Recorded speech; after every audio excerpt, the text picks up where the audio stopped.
موجودہ نظام تباہ ہو چکا ہے، اس سسٹم میں مسائل حل نہیں ہو سکتے، سسٹم ریسیٹ کیے بغیر بہتری نہیں آئے گی۔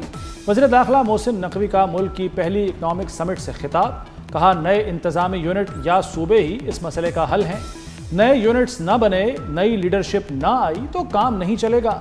آبادی ٹائم بم ہے لیکن اسے روکنے کی کوشش کوئی نہیں کرتا، نوجوان اپنا حق مانگ رہے ہیں، لیپ ٹاپ سے نوجوانوں کو خوش نہیں کیا جا سکتا، یہ نوجوان اکٹھے ہوئے تو سب الٹ دیں گے، خدارا سیاستدان اپنے اختلافات کو بھلا کر ملک کا سوچیں۔ سیاستدان نظام ٹھیک نہیں کریں گے تو فیلڈ مارشل کی محنت کا فائدہ نہیں، نظام ٹھیک نہیں ہوگا تو بہتری کا امکان بھی نہیں۔ وزیر داخلہ محسن نقوی کی صحافیوں سے غیر رسمی گفتگو، کہا فیلڈ مارشل نے بارہا کہا ہے کہ جمہوریت ڈی ریل نہیں ہونے دیں گے، نظام کو بہتر بنانے کے لیے تمام سیاسی جماعتوں کو اکٹھا ہونا ہوگا، نون لیگ اور پیپلز پارٹی کے ساتھ پی ٹی آئی کو بھی اکٹھا ہونا چاہیے، بانی پی ٹی آئی کے حوالے سے فیصلہ عدالتیں کریں گی، حکومت مدت پوری کرے گی، وزیر داخلہ رہوں گا، وزیر خارجہ نہیں بنوں گا۔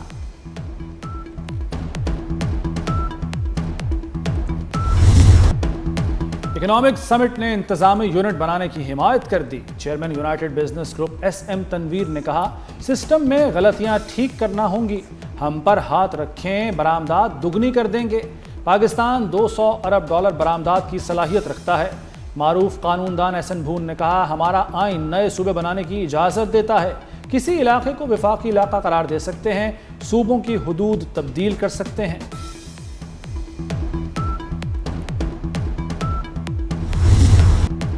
چیئرمین دنیا میڈیا گروپ میاں عامر محمود کی ہر ریجن کو صوبہ بنانے کی تجویز، پاکستان اکنامک سمٹ سے خطاب میں کہا پنجاب آبادی کے لحاظ سے دنیا کے 180 ممالک سے بڑا ہے، اسی لیے گورننس کے مسائل کا شکار ہے، موجودہ رفتار سے ملک کا مستقبل روشن دکھائی نہیں دیتا۔ محسن نقوی نے بطور وزیر اعلیٰ پنجاب بہترین کارکردگی دکھائی۔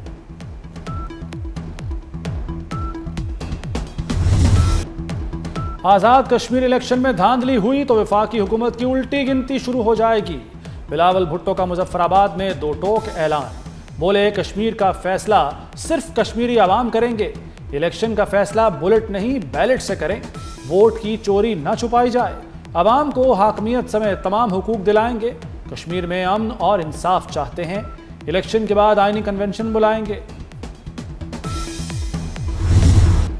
ریلیف کے دروازے بند، حکومت نے پھر پیٹرول بم گرا دیا، ڈیزل $2.42، پیٹرول $1.09 مہنگا، ڈیزل $394 4 فی لیٹر ہو گیا، پیٹرول کی نئی قیمت $336.15 مقرر، پیٹرولیم مصنوعات کی نئی قیمتیں 31 جولائی کے لیے ہوں گی۔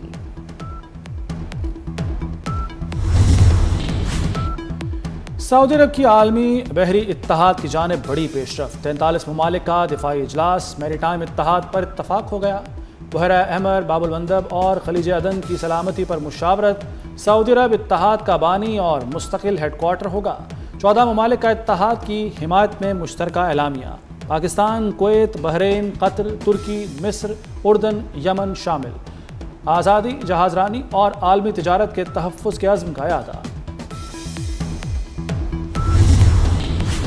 اسحاق ڈار کا سعودی وزیر خارجہ سے ٹیلی فونک رابطہ، بحیرہ احمر اور باب المندب کی صورتحال پر تفصیلی گفتگو، اردن کی جانب سے عرب و اسلامی ممالک کا اجلاس بلانے کی تجویز کا خیر مقدم کیا، دونوں وزرائے خارجہ کا پاکستان اور سعودی عرب کے درمیان قریبی رابطے برقرار رکھنے پر بھی اتفاق۔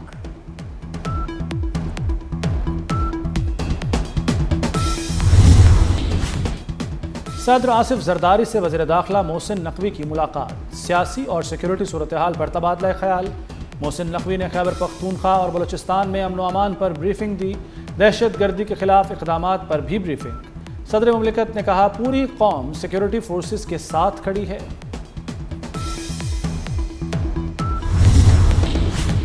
سعودی وزیر دفاع شہزادہ خالد بن سلمان کا ہنگامی دورہ امریکہ، صدر ٹرمپ اور نائب صدر جے ڈی وینس سے اہم ملاقاتیں، مشرق وسطیٰ کی صورتحال اور ایران پر مشاورت، سعودی وزیر دفاع نے ولی عہد شہزادہ محمد بن سلمان کا خصوصی پیغام امریکی قیادت تک پہنچایا، خالد بن سلمان نے کہا سعودی عرب ایران کے ساتھ کشیدگی میں کمی چاہتا ہے، ایران نواز عراقی ملیشیاؤں نے ریڈ لائن پار کی، اسی لیے جواب دیا۔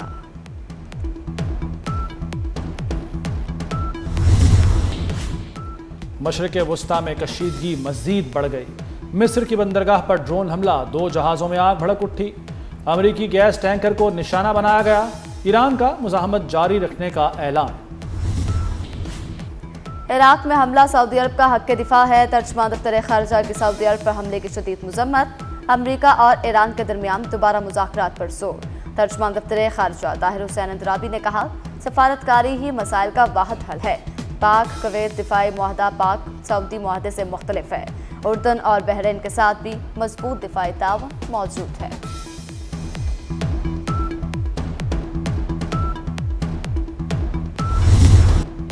ایران کے 9 شہروں پر امریکی فوج کے شدید حملے، بوشہر، بندر عباس اور کشم جزیرے میں خوفناک دھماکے۔ آبادان، ابو موسیٰ اور کیش کو بھی نشانہ بنایا گیا۔ امریکی سینٹ کام کے مطابق حملے مشرق وسطی میں امریکی اڈوں پر حملوں کا جواب ہے۔ امریکی میڈیا کے مطابق ایران پر حملے 2 ہفتے تک جاری رہ سکتے ہیں۔ امریکہ نے ایران کی بحری ناکہ بندی مزید سخت کر دی۔ 20 تجارتی جہاز واپس موڑنے کا دعویٰ۔ ایران کا اردن میں امریکی فوجی اڈے پر حملہ، پاسداران انقلاب کے مطابق 3 امریکی F-35 طیارے تباہ اور 3 کو نقصان ہوا۔ کارروائی میں متعدد امریکی افسران سمیت تکنیکی اور امریکی ملٹری بیس کی دیکھ بھال کا عملہ بھی مارا گیا۔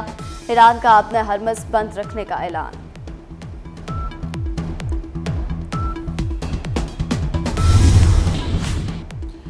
ایران جنگ پر امریکی قیادت میں شدید اختلافات۔ NBC نیوز کے مطابق صدر ٹرمپ شدید برہم، قومی سلامتی کے اجلاس میں شدید غصے کا اظہار کیا۔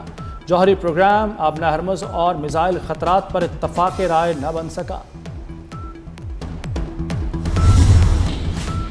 بلوچستان کے علاقے خزدات میں سیکیورٹی فورسز کی انٹیلیجنس بیسڈ کارروائی، فتنۃ الہندوستان کے 4 دہشت گرد ہلاک۔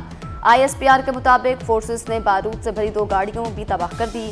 دہشت گردی کے مکمل خاتمے تک فورسز کی کارروائیاں جاری رہیں گی۔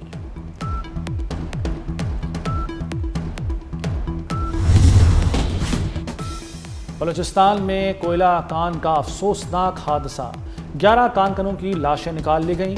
ریسکیو آپریشن جاری، جاں بحق افراد کے لواحقین کے لیے 5 لاکھ روپے معاوضے کا اعلان۔ حکومت کا حفاظتی انتظامات کا اثر نو جائزہ لینے کا فیصلہ۔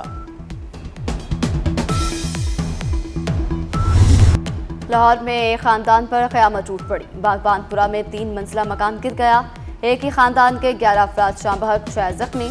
خستہ حال مکان میں 3 بھائی مقیم تھے۔ سالگرہ کے لیے بہن بھی آئی ہوئی تھی۔ تینوں چھتیں TR گارڈر سے بنی ہوئی تھی۔ جاں بحق 11 افراد کی نماز جنازہ ادا مقامی قبرستان میں سپرد خاک کر دیا گیا۔ وزیر اعلیٰ پنجاب مریم نواز کا قیمتی جانوں کے ضیاع پر اظہار افسوس، زخمیوں کے بہترین علاج کا حکم۔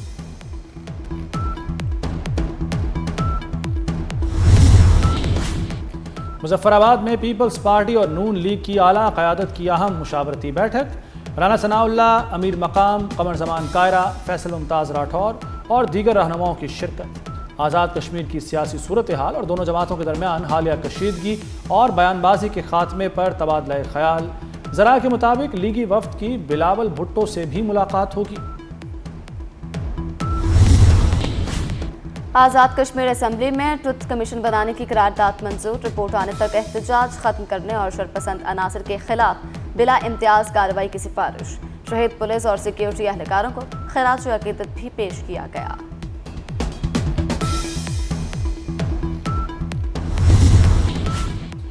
پاکستان کو سعودی عرب سے بڑا مالی ریلیف، $5 ارب کا قرض 3 سال کے لیے رول اوور۔ سعودی ڈپازٹس $8 ارب تک پہنچ گئے۔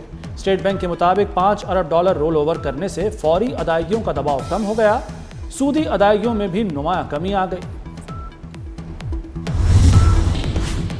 مانسون کا 5واں سپیل، لاہور میں کہیں ہلکی کہیں موسلادھار بارش، نشیبی علاقے زیر آب آ گئے، ٹریفک کی روانی متاثر۔ محکمہ موسمیات کا الرٹ، پنجاب اور KP میں آج شدید بارش کی پیشگوئی کر دی گئی۔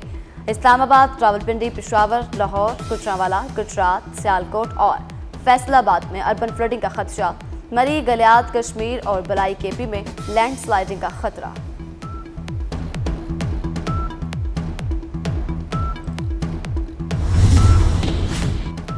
دریاؤں میں پانی کی سطح بلند ہونے لگی، کڈو بیراج پر ایک ہی روز میں 42,819 کیوسیک اضافہ، حفاظتی بندوں پر دباؤ بڑھ گیا، ہیڈ پنجنت پر زمینی کٹاؤ، سرور آباد کی بستی کا بڑا رقبہ دریا برد ہو گیا، آبادیوں کی منتقلی جاری۔ تو میری بیٹیوں، میری بچیوں، آپ یقین رکھو کہ انشاءاللہ تعالی پنجاب کی ترقی کو انشاءاللہ تعالی دنیا کی کوئی طاقت نہیں روک سکتی۔ اگر ایک خاتون پہلی وزیر اعلیٰ بن سکتی ہے، ایک خاتون چیف جسٹس بن سکتی ہے، تو ایک خاتون آئی جی نہیں بن سکتی؟ بن سکتی ہے، بالکل بن سکتی ہے۔ یہی عزم لے کے آج آپ نے اپنے گھروں کو جانا ہے۔ وزیر اعلیٰ پنجاب مریم نواز کا پنجاب کی ترقی کا عزم، کہا اللہ کے فضل سے ترقی کا سفر کوئی نہیں روک سکتا۔ پنجاب میں آج جرائم کم ترین سطح پر ہے۔ مریم نواز کی لیڈی پولیس افسران کی پاسنگ آؤٹ تقریب میں شرکت، پریڈ کا معائنہ کیا۔ وزیر اعلیٰ پنجاب نے 7 اضلاع میں گرین بس سروس کا افتتاح بھی کیا، کہا گرین بس سے عوام کو بہترین، سستی اور معیاری سفری سہولت میسر آئی۔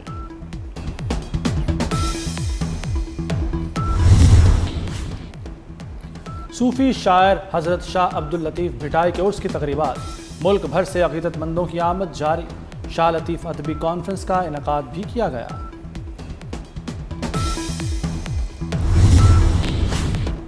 اور پاکستان کے لیے خوشخبری، ارشد ندیم نے جیولن تھرو کے فائنل میں جگہ بنا لی۔